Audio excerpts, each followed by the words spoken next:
Der Fußball-Dienstag. Mit der Manuela Guyer.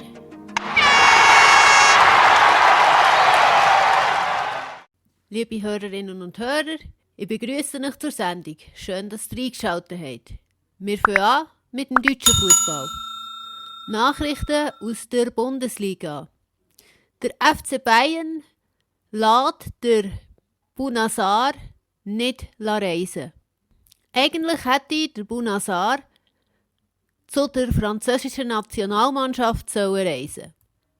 Allerdings hat am 10. November die französische Zeitung L'Équipe geschrieben, dass der FC Bayern München der Bouna Sarr nicht reisen lassen. Laut Transfermarkt hat nicht nur der FC Bayern der französischen Nationalmannschaft eine Absage erteilt. Auch RB Leipzig hat wegen Blessuren beim Mukiele der französischen Nationalmannschaft eine Absage erteilt.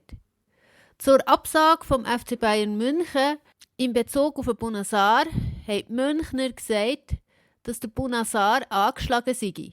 Aus dem gleichen Grund hat der Benjamin Pavard ebenfalls daheim bleiben.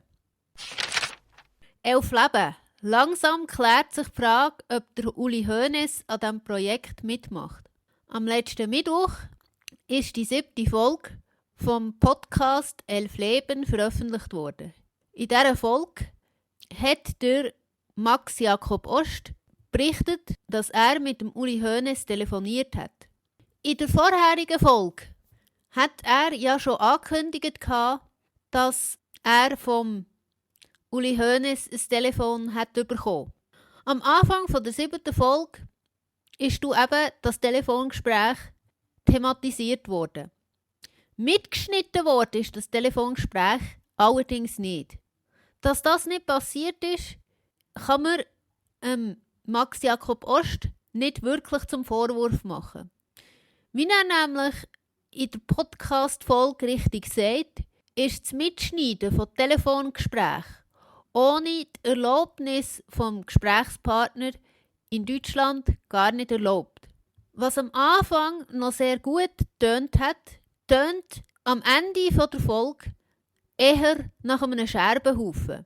Weil der Max Jakob Ost sagt, dass er ein zweites Telefongespräch mit dem Uli Hoeneß geführt hat und er kündigt an, dass in der 8. Folge von 11 Leben während dem Telefongespräch auch das Wort Anwalt wird fallen. Der Alaba-Deal ist geplatzt. Vorletzte Woche ist bekannt worden, dass der FC Bayern München das Angebot für die Vertragsverlängerung von David Alaba zurückgezogen hat. Das bedeutet, dass kein Angebot mehr vorliegt. Der Alaba hat dementsprechend reagiert, vor allem weil das Ganze über die Medien ist ausgetragen wurde. Doch endgültig vom Tisch ist die Sache noch nicht. Das zumindest berichtet Sky vor etwa 2 Wochen. Der Rummenigge soll nach Angaben von Sky gesagt haben, dass die Türe noch nicht ganz zu sind.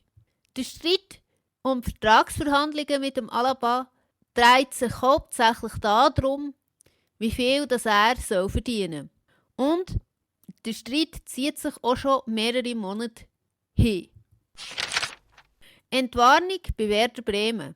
Am 14. November hat dpa und Werder Bremen selber mitteilt, dass der Bremer Spieler Ömer Toprak, der sich beim Testspiel verletzt hat, jetzt doch nicht verletzt ist.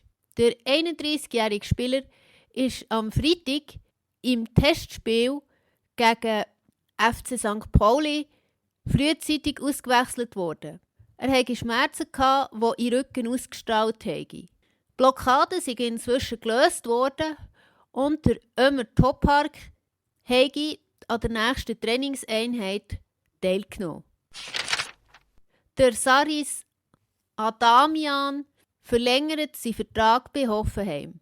Am 6. November ist bekannt worden, dass der 27-jährige Hoffenheimer Saris Adamian seinen Vertrag verlängert hat. Sein Vertrag läuft jetzt bis ins Jahr 2023. Zum Spieler von der Woche. Der Spieler von der Woche heisst Dale Colling. Der Dale Colling ist am 23. Oktober 1996 in Gibraltar auf die Welt gekommen. Der 24-Jährige ist Goalie. Der Colling hat seinen Verein bislang nicht verlassen. Das ist aber bei Goalies eigentlich nichts Außergewöhnliches.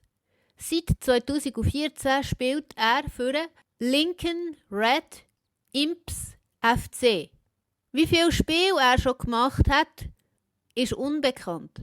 Für die U19-Nationalmannschaft ist der Colling 5-mal auf dem Platz gestanden.